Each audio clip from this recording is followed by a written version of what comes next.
How to set up secure Wi-Fi on Samsung Galaxy S26 Ultra. So let's start the video. First of all, go to App Library. Now here, so click on Settings app.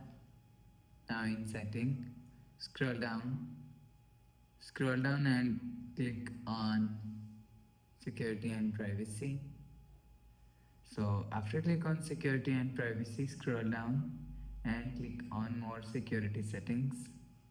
So after click on More Security Settings, so click on this first option, Secure Wi-Fi.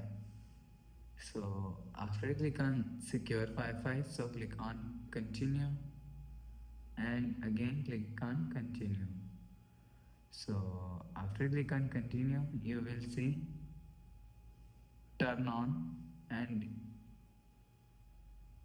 click on Protect. So you will see Wi-Fi is secure. So after the process, go back to home screen, refresh home. So that's how you can set up secure Wi-Fi on Samsung Galaxy S26 Ultra. So if you like the video, please subscribe. Thanks for watching.